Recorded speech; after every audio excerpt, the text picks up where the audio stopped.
ಆತ್ಮೀಯ ವಿದ್ಯಾರ್ಥಿಗಳೇ, ತಮ್ಮದೇ ಆಗಿರತಕ್ಕಂಥ ಯೂಟ್ಯೂಬ್ ಚಾನಲ್ KSP ಸ್ಟಡಿ ಪಾಯಿಂಟ್ಗೆ ಸ್ವಾಗತ. ಇವತ್ತು 8ನೇ ತರಗತಿ ಸಮಾಜ ವಿಜ್ಞಾನ ವಿಷಯಕ್ಕೆ ಸಂಬಂಧಪಟ್ಟಂತೆ ಸ್ಪರ್ಧಾತ್ಮಕ ಪರೀಕ್ಷೆ ಈ ಒಂದು ಪರೀಕ್ಷೆಯನ್ನು ಈ ಒಂದು ವಿಡಿಯೋದಲ್ಲಿ ನೋಡ್ತಾ ಹೋಗೋಣ. ಅದಕ್ಕೆ ಮುಂಚೆ ನೀವು ನಮ್ಮ ಚಾನಲ್ ಸಬ್ಸ್ಕ್ರೈಬ್ ಮಾಡಿಲ್ಲ ಅಂತಂದರೆ ದಯವಿಟ್ಟು ಸಬ್ಸ್ಕ್ರೈಬ್ ಮಾಡ್ಕೊಳ್ಳಿ ಅಂತ ಹೇಳ್ತಾ ವಿಡಿಯೋನ ಪ್ರಾರಂಭ ಮಾಡೋಣ. ಮೊದಲೇ ಒಂದು ಮುಖ್ಯ ಪ್ರಶ್ನೆ ಏನಪ್ಪ ಅಂತಂದ್ರೆ, ಸರಿಯಾದ ಒಂದು ಆಯ್ಕೆಯನ್ನು ಇಲ್ಲಿ ಮಾಡಿ ಬರೀಬೇಕು. ಸರಿಯಾದ ಉತ್ತರವನ್ನು ಆಯ್ಕೆ ಮಾಡಿ ಬರೀಬೇಕು. ಮೊದಲೇ ಪ್ರಶ್ನೆ ಏನಪ್ಪ ಅಂತಂದ್ರೆ, ತನ್ನನ್ನು ಪ್ರಿನ್ಸಪ್ ಎಂದು ಕರೆದುಕೊಂಡವನು ಯಾರು ಅಂತೇಳಿ ಬರೀಬೇಕು. ಮೊದಲಿಗೆ ಏನು ಮಾಡೋಣ ಅಂತಂದ್ರೆ, ಪ್ರಶ್ನೆ ಪತ್ರಿಕೆಯನ್ನು ನೋಡ್ತಾ ಹೋಗೋಣ, ಆಮೇಲೆ ಉತ್ತರ ಸಹಿತ ಇಲ್ಲಿ ನೋಡ್ತಾ ಹೋಗೋಣ. ನೆಕ್ಸ್ಟ್ ಎರಡನೇ ಪ್ರಶ್ನೆ, ವರ್ಧಮಾನ್ ಮಹಾವೀರನು ಜನ್ಮಸ್ಥಳ. ಮೂರನೇದು, ಗ್ರೀಕರ ಪ್ರಕಾರ ರಾಜ್ಯದ ಆಡಳಿತದಲ್ಲಿ ಸಕ್ರಿಯ ಪಾತ್ರ ವಹಿಸುತ್ತಿದ್ದವರಿಗೆ ಹೀಗೆ ಕರೆಯುವರು. ಒಂದು ಪ್ರಶ್ನೆ ಇದೆ. ಇನ್ನು ನಾಲ್ಕನೇದು, ತಗ್ಗಾದ ವಿಸ್ತಾರವಾದ ಜ್ವಾಲಾಮುಖಿ ದ್ವಾರಕ್ಕೆ ಏನಂತೇಳಿ ಕರೀತಾರೆ ಅಂತೇಳಿ ಇಲ್ಲಿ ಬರೀಬೇಕು. ನೆಕ್ಸ್ಟ್ ಏನಪ್ಪ ಅಂತಂದ್ರೆ, ಸೂರ್ಯನಿಂದ ಬರ್ತಕ್ಕಂತಹ ನೇರಳಾತೀತ ಕಿರಣಗಳನ್ನು ಹೀರಿಕೊಂಡು ಭೂಮಿಯ ಮೇಲಿನ ಜೀವರಾಶಿ ರಕ್ಷಿಸ್ತಕ್ಕಂಥ ಒಂದು ಪದರು ಯಾವುದಂತೇಳಿ ಒಂದು ಬಹು ಆಯ್ಕೆ ಪ್ರಶ್ನೆ ಇದೆ, ಅದನ್ನು ನೋಡ್ತೀವಿ. ನೆಕ್ಸ್ಟು ಮುಖ್ಯ ಪ್ರಶ್ನೆ 2ರಲ್ಲಿ ಒಂದು ವಾಕ್ಯದಲ್ಲಿ ಉತ್ತರವನ್ನು ಬರೀಬೇಕು. 6ನೇ ಪ್ರಶ್ನೆ ಏನಂತಂದ್ರೆ, ಭೂಮಿಯ ಮೇಲಿನ ವಿವಿಧ ರೂಪದ ಭೂ ಸ್ವರೂಪಗಳು ಯಾವುವಂತೇಳಿ ಇದು ನಾವು ನೋಡ್ತೀವಿ. 7ನೇದು, ಉಷ್ಣಾಂಶದ ಸಾಮಾನ್ಯ ಇಳಿಕೆಯ ಪ್ರಮಾಣ ಎಂದರೇನು ಅಂತೇಳಿ. 8ನೇದು, ವ್ಯವಹಾರ ಎಂದರೇನು ಅಂತೇಳಿ. 9ನೇದು ಏನಂತಂದ್ರೆ, ಪೌರನೆಂದು ಯಾರನ್ನು ಕರೆಯುತ್ತಾರೆ ಅಂತೇಳಿ ಒಂದು ಪ್ರಶ್ನೆ. ನೆಕ್ಸ್ಟು ಮುಖ್ಯ ಪ್ರಶ್ನೆ 3ರಲ್ಲಿ 2ರಿಂದ 4 ವಾಕ್ಯಗಳಲ್ಲಿ ಉತ್ತರ ಬರೀಬೇಕು. 10ನೇ ಪ್ರಶ್ನೆ ಏನಂತಂದ್ರೆ, ಸನಾತನ ಧರ್ಮದ ಸಂದೇಶವೇನು ಅಂತೇಳಿ. 11ನೇದು, ಭೂಕಂಪನದಿಂದ ಉಂಟಾಗ್ತಕ್ಕಂಥ ಪರಿಣಾಮಗಳು ಯಾವಂತೇಳಿ. 12ನೇದು, ಚೀನಿಯರ ಕೃಷಿ ವ್ಯವಸ್ಥೆಯನ್ನು ಕುರಿತು ಬರೆಯಿರಿ. ಮುಖ್ಯ ಪ್ರಶ್ನೆ 4ರಲ್ಲಿ 5 ವಾಕ್ಯದಲ್ಲಿ ಉತ್ತರವನ್ನು ಬರೀಬೇಕು. 13ನೇ ಪ್ರಶ್ನೆ ಏನಂತಂದ್ರೆ, ವ್ಯವಹಾರದ ಆರ್ಥಿಕ ಉದ್ದೇಶಗಳು ಯಾವಂತೇಳಿ. ನೆಕ್ಸ್ಟು ಈ ಪ್ರಶ್ನೆಗೆ ಅಥವಾ ಪ್ರಶ್ನೆ ಇದೆ, ಅದು ಏನಪ್ಪ ಅಂತಂದ್ರೆ, ಚಿಲ್ಲರೆ ವ್ಯಾಪಾರಿಗಳಿಂದ ಆಗ್ತಕ್ಕಂಥ ಸೇವೆಗಳನ್ನು ಪಟ್ಟಿ ಮಾಡಿ ಅಂತೇಳಿ. ಇದೊಂದು ಕೂಡ ಪ್ರಶ್ನೆ ಇದೆ. ನೆಕ್ಸ್ಟ್ ಮುಖ್ಯ ಪ್ರಶ್ನೆ 5ರಲ್ಲಿ ಭೂಮಿಯ ಅಂತರಾಳದ ಚಿತ್ರವನ್ನು ರಚಿಸಿ ಕೆಳಗಿನ ಯಾವುದಾದ್ರೂ ಎರಡನ್ನು ಗುರುತಿಸಬೇಕು. 2 ಮಾತ್ರ ಇಲ್ಲಿ ಗುರುತಿಸಬೇಕು. ಯಾವುದಪ್ಪ ಅಂತಂದ್ರೆ, ಮೆಂಟಲ್ ಅದ, ಆಮೇಲೆ ಗುಟೆನ್ಬರ್ಗ್ ಸೀಮಾ ವಲಯದ, ಆಮೇಲೆ ನಿಫೆ ಅಂತಕ್ಕಂಥದ್ದು ಹೊರ ಕೇಂದ್ರ ವಲಯ ಅಂತೇಳಿ ಪ್ರಮುಖವಾಗಿ 4 ಅದಾವ. ಯಾವುದಾದ್ರೂ ಎರಡನ್ನು ಗುರುತಿಸಬೇಕು. ಇನ್ನು ಉತ್ತರ ಸಹಿತ ಏನು ಮಾಡ್ತು ಅಂದ್ರೆ ನೋಡ್ತಾ ಹೋಗೋಣ.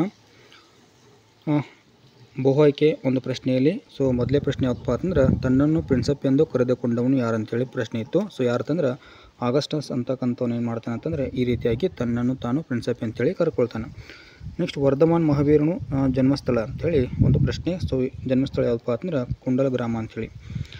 3ನೇ ಪ್ರಶ್ನೆ, ಗ್ರೀಕರ ಪ್ರಕಾರ ರಾಜ್ಯದ ಆಡಳಿತದಲ್ಲಿ ಸಕ್ರಿಯ ಪಾತ್ರ ವಹಿಸುತ್ತಿದ್ದವರಿಗೆ ಹೀಗೆ ಕರೆಯುವರು ಅಂಥೇಳಿ. ಏನಂತೇಳಿ ಕರೀತಾರೆ ಅಂತಂದ್ರೆ, ಪೌರರು ಅಂಥೇಳಿ ಕರೀತಾರೆ.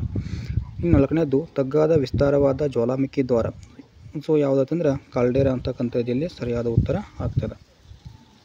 ನೆಕ್ಸ್ಟ್ 5ನೇದು, ಸೂರ್ಯನಿಂದ ಬರುವ ನೇರಳಾತೀತ ಕಿರಣಗಳನ್ನು ಹೀರಿಕೊಂಡು ಭೂಮಿಯ ಮೇಲಿನ ಜೀವರಾಶಿ ರಕ್ಷಿಸುವ ಪದರೆ ಯಾವುದಂತೇಳಿ ಒಂದು ಪ್ರಶ್ನೆ ಇತ್ತು. ಉತ್ತರ ಯಾವುದಪ್ಪ ಅಂತಂದ್ರೆ, ಓಝೋನ್ ಅಂತಕ್ಕಂಥ ಒಂದು ವಲಯ. ಇದು ನೇರಳಾತೀತ ಕಿರಣಗಳನ್ನು ಹೀರಿಕೊಂಡು ಭೂಮಿಯನ್ನು ಅಥವಾ ಭೂಮಿಯ ಮೇಲಿನ ಒಂದು ಜೀವರಾಶಿಗಳನ್ನು ರಕ್ಷಿಸ್ತಕ್ಕಂಥ ಒಂದು ಪದರು. ಮುಖ್ಯ ಪ್ರಶ್ನೆ 2ರಲ್ಲಿ ಏನಂತಂದ್ರೆ ಒಂದು ವಾಕ್ಯದಲ್ಲಿ ಉತ್ತರ ಬರೀಬೇಕು. 6ನೇ ಪ್ರಶ್ನೆ ಏನಂತಂದ್ರೆ, ಭೂಮಿಯ ಮೇಲಿನ ವಿವಿಧ ಭೂಸ್ವರೂಪಗಳು ಯಾವುವು ಅಂತೇಳಿ ಒಂದು ಪ್ರಶ್ನೆ ಇದೆ. ಭೂಸ್ವರೂಪಗಳು ಯಾವಪ್ಪ ಅಂತಂದ್ರೆ, ಇಲ್ಲಿ ಪರ್ವತಗಳಿದಾವ. ಅದೇ ರೀತಿ ಏನಪ್ಪ ಅಂತಂದ್ರೆ ಪ್ರಸ್ಥಭೂಮಿಗಳು, ಆಮೇಲೆ ಮೈದಾನಗಳಂತಕ್ಕಂಥ ಇಲ್ಲಿ ಭೂಸ್ವರೂಪಗಳನ್ನು ನಾವು ಭೂಮಿಯ ಮೇಲಿನ ನೋಡ್ತೀವಿ. ನೆಕ್ಸ್ಟು 7ನೇ ಪ್ರಶ್ನೆ ಏನಂತಂದ್ರೆ, ಉಷ್ಣಾಂಶದ ಸಾಮಾನ್ಯ ಇಳಿಕೆಯ ಪ್ರಮಾಣ ಎಂದರೇನು ಅಂತೇಳಿ.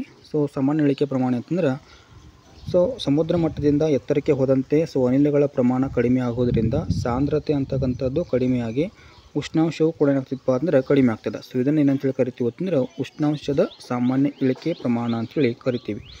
8ನೇದು, ವ್ಯವಹಾರ ಎಂದರೇನು ಅಂತೇಳಿ.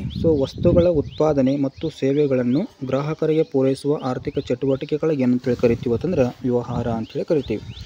9ನೇದು, ಪೌರನೆಂದು ಯಾರನ್ನು ಕರೆಯುತ್ತಾರೆ ಅಂತೇಳಿ ಒಂದು ಪ್ರಶ್ನೆ. ಯಾರನ್ನು ಕರೀತಾರೆ ಅಂತಂದ್ರೆ, ತಾನು ವಾಸಿಸ್ತಕ್ಕಂಥ ರಾಜ್ಯಕ್ಕೆ ನಿಷ್ಠೆಯಿಂದ ಇದ್ದು ರಾಜ್ಯವು ನೀಡ್ತಕ್ಕಂಥ ನಾಗರಿಕ ಮತ್ತು ರಾಜಕೀಯ ಹಕ್ಕುಗಳನ್ನು ಅನುಭವಿಸ್ತಕ್ಕಂಥ ಯಾವುದೇ ಒಬ್ಬ ವ್ಯಕ್ತಿಗೆ ಏನಂತೇಳಿ ಕರಿತೀವಿ ಅಂತಂದ್ರೆ ಪೌರನೆಂದು ಕರೆಯುತ್ತೇವೆ. ಮುಖ್ಯ ಪ್ರಶ್ನೆ 3ರಲ್ಲಿ 2ರಿಂದ 4 ವಾಕ್ಯದಲ್ಲಿ ಉತ್ತರವನ್ನು ಬರೀಬೇಕು. 10ನೇ ಪ್ರಶ್ನೆ ಏನಂತಂದ್ರೆ, ಸನಾತನ ಧರ್ಮದ ಸಂದೇಶವೇನು ಅಂತೇಳಿ. ಒಳ್ಳೆಯ ರೀತಿಯಾಗಿರ್ತಕ್ಕಂಥ ಸಂದೇಶ. ಸದ್ವಿಚಾರಗಳನ್ನೇ ಕೇಳೋಣ, ಆಡೋಣ, ಸದ್ವರ್ತನೆಗಳನ್ನು ತೋರಿಸೋಣ ಅಥವಾ ಬೆಳೆಸಿಕೊಳ್ಳೋಣ. ಆರೋಗ್ಯದಿಂದ ಸುಖವಾಗಿ ಏನಪ್ಪ ಅಂತಂದ್ರೆ ಬಾಳೋಣ ಅಂತಕ್ಕಂಥದ್ದು ಒಂದು ಸಂದೇಶ ಇದೆ. ಅಷ್ಟೇ ಅಲ್ಲೇ ದ್ವೇಷ, ಅಸೂಯೆ ಇದನ್ನು ಕೈ ಬಿಡೋಣ. ಹಿಂಸೆ ದ್ರೋಹಗಳನ್ನು ಮಾಡದಿರೋಣ. ಗುರು ಹಿರಿಯರಲ್ಲಿ ಗೌರವ ಇರಿಸಿ, ಸೊ ದೇವರಲ್ಲಿ ಭಕ್ತಿ ಇರಿಸಿ, ಸೊ ನಮ್ಮ ಶಕ್ತಿ ಸ್ವಭಾವಗಳಿಗೆ ಏನಪ್ಪ ಅಂತಂದ್ರೆ ಸರಿಯಾದ ರೀತಿಯಲ್ಲಿ ಕೆಲಸ ಮಾಡುತ್ತಾ ಜ್ಞಾನವನ್ನು ಗಳಿಸೋಣ ಅಂತಕ್ಕಂಥ ಒಂದು ಒಳ್ಳೆಯ ರೀತಿ ಏನಪ್ಪ ಅಂತಂದ್ರೆ ಸನಾತನ ಧರ್ಮದ ಸಂದೇಶವನ್ನು ನೋಡ್ತೀವಿ. ಇನ್ನು 11ನೇ ಪ್ರಶ್ನೆ, ಭೂಕಂಪದಿಂದ ಉಂಟಾಗ್ತಕ್ಕಂಥ ಪರಿಣಾಮಗಳು ಯಾವ ಅಂಥೇಳಿ. ಸೊ ಏನಾಗ್ತಿತ್ತು ಅಂತಂದ್ರೆ ಅಪಾರ ಜೀವ ಹಾನಿ ಆಗ್ತದೆ, ಅಷ್ಟೇ ಅಲ್ಲದೆ ಆಸ್ತಿ ಪಾಸ್ತಿ ಹಾನಿ ಆಗ್ತದೆ, ಆಮೇಲೆ ಭೂಕುಸಿತ ಅಂತಕ್ಕಂಥದ್ದು ಕೂಡ ಇಲ್ಲಿ ಉಂಟಾಗ್ತದೆ ಅಂತೇಳಿ ನೋಡ್ತೀವಿ. ಅಷ್ಟೇ ಅಲ್ಲದೆ ಪ್ರವಾಹ ಕೂಡ ಉಂಟಾಗ್ತದೆ. ಇನ್ನು ಅಪಾರವಾಗಿರ್ತಕ್ಕಂಥ ಜನರು ಏನಾಗ್ತಾರೆ ಅಂತಂದರೆ ಇಲ್ಲಿ ಸಾವಿಗೀಡಾಗ್ತಾರೆ ಅಂತೇಳಿ ನೋಡ್ತೀವಿ. ಸೊ ಅದೇ ರೀತಿ ಕಟ್ಟಡ ಆಗಿರ್ಬೋದು, ಸೇತುವೆ, ರೈಲ್ವೆ, ಆಮೇಲೆ ರಸ್ತೆ ಆಗಿರ್ಬೋದು, ಸೊ ಎಲ್ಲವೂ ಕೂಡ ಏನಾಗ್ತಾವೆ ಅಂತಂದರೆ ಭೂಕಂಪನದಿಂದ ಸೊ ಪರಿಣಾಮಕ್ಕೆ ಒಳಗಾಗ್ತಾವೆ ಅಂತೇಳಿ ನೋಡ್ತೀವಿ. ಇನ್ನು 12ನೇ ಪ್ರಶ್ನೆ ಏನಪ್ಪ ಅಂತಂದ್ರೆ ಚೀನಿಯರ ಕೃಷಿ ವ್ಯವಸ್ಥೆಯನ್ನು ಕುರಿತು ಬರೆಯಿರಿ ಅಂಥೇಳಿ. ಶಾಂಗ ಮನೆತನದವರು ಕೃಷಿಯನ್ನು ಏನಪ್ಪ ಅಂತಂದ್ರೆ ಅವಲಂಬಿಸಿದ್ದರು. ಸೊ 2ನೇದು ನೀರಾವರಿ ವ್ಯವಸ್ಥೆಯನ್ನು ಬಳಸಿ ಸೊ ವ್ಯವಸಾಯ ಮಾಡ್ತಿದ್ರು ಅಂತೇಳಿ ಕೂಡ ನೋಡ್ತೀವಿ. ಇವರು ಹೆಚ್ಚಾಗಿ ಭತ್ತವನ್ನು ಏನು ಮಾಡ್ತಿದ್ರು ಅಂತಂದರೆ ಬೆಳಿತಾಯಿದ್ರು. ಆಮೇಲೆ ಶಾಂಗ ಮನೆತನದವರು ರೇಷ್ಮೆ ಬೇಸಾಯದಲ್ಲಿ ತೊಡಗಿದ್ದು ರೇಷ್ಮೆ ಉಡುಪನ್ನು ಏನು ಮಾಡ್ತಿದ್ರು ಅಂತಂದ್ರೆ ಧರಿಸ್ತಾಯಿದ್ರು. ಸೊ ಚೀನೂರು ಏನಪ್ಪ ಅಂತಂದ್ರೆ ಉತ್ತಮವಾಗಿರ್ತಕ್ಕಂಥ ಮಡಿಕೆ ಮತ್ತು ಪಿಂಗಾಣಿಗಳನ್ನು ಕೂಡ ಏನು ಮಾಡ್ತಿದ್ರು ಅಂತಂದ್ರೆ ಬಳಸ್ತಾಯಿದ್ರು. ಸೊ ಇದಿಷ್ಟು ಏನಪ್ಪ ಅಂತಂದ್ರೆ ಕೃಷಿ ವ್ಯವಸ್ಥೆ ಚೀನಿಯರದ್ದು. ಇನ್ನು ಮುಖ್ಯ ಪ್ರಶ್ನೆ 4ರಲ್ಲಿ 5ರ ವಾಕ್ಯದಲ್ಲಿ ಉತ್ತರವನ್ನು ಬರೀಬೇಕು. ಸೊ ವ್ಯವಹಾರದ ಆರ್ಥಿಕ ಉದ್ದೇಶಗಳು ಯಾವಂತೇಳಿ.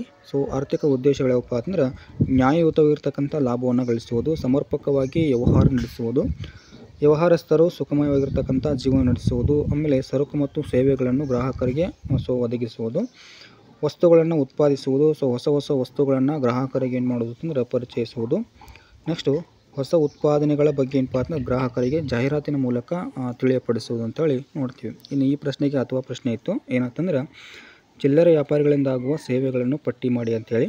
ಸೊ ಇಲ್ಲಿ ಸೇವೆಗಳು ಯಾವಪ್ಪ ಅಂತಂದ್ರೆ ಸಗಟು ವ್ಯಾಪಾರಿಗಳಿಂದ ಕೊಂಡು ಗ್ರಾಹಕರಿಗೆ ಏನು ಮಾಡ್ತಾರೆ ಅಂತಂದ್ರೆ ಮನೆ ಬಾಗಿಲಿಗೆ ಸೇವೆಯನ್ನು ಒದಗಿಸ್ತಾರೆ.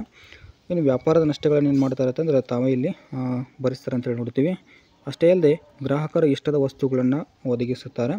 ಸೊ ಗ್ರಾಹಕರಿಗೆ ಸಾಲ ಸೌಲಭ್ಯಗಳನ್ನು ಕೂಡ ಏನು ಮಾಡ್ತಾರೆ ಅಂತಂದರೆ ಕೊಡ್ತಾರೆ ಅಂತೇಳಿ ನೋಡ್ತೀವಿ. ಇನ್ನು ಹೊಸ ವಸ್ತುಗಳ ಬಗ್ಗೆ ಗ್ರಾಹಕರಿಗೆ ಸೊ ಮಾಹಿತಿಯನ್ನು ಕೂಡ ಕೊಡ್ತಾರೆ. ಸೊ ಗ್ರಾಹಕರಿಗೆ ಪರ್ಯಾಯ ವಸ್ತುಗಳನ್ನು ಒದಗಿಸುತ್ತಾರೆ ಅಂತೇಳಿ ಸೊ ಇದನ್ನು ಒಂದು ಸೇವೆಯಾಗಿ ನೋಡ್ಬೋದು. ಸೊ ಉದಾಹರಣೆಗಾಗಿ ನೋಡೋದಾದರೆ ಕಾಯಂ ಅಂಗಡಿಗಳಾಗಿರ್ಬೋದು, ಸಂಚಾರಿ ವ್ಯಾಪಾರಿಗಳಂತೇಳಿ ಸೊ ಉದಾಹರಣೆಗಾಗಿ ನೋಡ್ಬೋದು. ಇನ್ನು ಮುಖ್ಯ ಪ್ರಶ್ನೆ 5ರಲ್ಲಿ 14ನೇ ಪ್ರಶ್ನೆ ಏನಂತಂದ್ರೆ ಭೂಮಿಯ ಅಂತರಾಳದ ಚಿತ್ರವನ್ನು ರಚಿಸಿ ಕೆಳಗಿನ ಯಾವುದಾದ್ರೂ 2 ಗುರುತಿಸಬೇಕಾಗಿತ್ತು. ಸೊ ಇರ್ತಕ್ಕಂಥ ಪ್ಲೇಸ್ಗಳು ಯಾವಪ್ಪ ಅಂತಂದ್ರೆ ಇಲ್ಲಿ ಮ್ಯಾಂಟಲ್ ಅಂತಕ್ಕಂಥದ್ದು, ನಿಫೆ ಅಂತಕ್ಕಂಥದ್ದು, ಆಮೇಲೆ ಗುಟೆನ್ಬರ್ಗ್ ಆಗಿರ್ಬೋದು, ಆಮೇಲೆ ಹೊರ ಕೇಂದ್ರ ಅಂಥೇಳಿ. ಸೊ ಇಲ್ಲಿ ನಕ್ಷೆಯಲ್ಲಿ ನೋಡಿ ಸರಿಯಾದ ರೀತಿಯಲ್ಲಿ ಕೊಟ್ಟಿದ್ದೀನಿ ನೋಡಿ. ಸೊ ಇದೇನಪ್ಪ ಅಂತಂದ್ರೆ ಮ್ಯಾಂಟಲ್ ಅಂತಕ್ಕಂಥದ್ದು ಸೊ ಇಲ್ಲಿ ಕಂಡು ಬರ್ತದೆ. ಅದೇ ರೀತಿ ಗುಟೆನ್ಬರ್ಗ್ ಸೀಮಾ ವಲಯ ಅಂತಕ್ಕಂಥದ್ದು, ನೆಕ್ಸ್ಟು ನಿಫೆ ಅಂತಕ್ಕಂಥದ್ದಿದೆ, ಆಮೇಲೆ ಹೊರ ಕೇಂದ್ರ ಅಂತಕ್ಕಂಥದ್ದು ಕೂಡ ಇಲ್ಲಿ ನೋಡ್ತೀವಿ. ಸೊ ಇದಿಷ್ಟು ಏನಪ್ಪ ಅಂತಂದ್ರೆ ಇಲ್ಲಿ ಇದೊಂದು ನಕ್ಷೆ ಆಧಾರಿತವಾಗಿರ್ತಕ್ಕಂಥ ಪ್ರಶ್ನೆ ಆಗಿರ್ತದೆ. ಸೊ ಇದಿಷ್ಟು ಏನಪ್ಪ ಅಂತಂದ್ರೆ 8ನೇ ತರಗತಿ ಸಮಾಜ ವಿಜ್ಞಾನ ವಿಷಯಕ್ಕೆ ಸಂಬಂಧಪಟ್ಟಂತೆ FA2 ಪರೀಕ್ಷೆ ಪ್ರಶ್ನೆ ಪತ್ರಿಕೆ ಆಗಿರ್ತದೆ. ಈ ಒಂದು ವಿಡಿಯೋನ ಆದಷ್ಟು ನಿಮ್ಮ ಸ್ನೇಹಿತರಿಗೆ ಶೇರ್ ಮಾಡಿ ಅಂತ ಹೇಳ್ತಾ ಈ ಒಂದು ವಿಡಿಯೋನ ಇಲ್ಲಿಗೆ ಮುಗಿಸ್ತಾ ಇದ್ದೀನಿ. Thank you.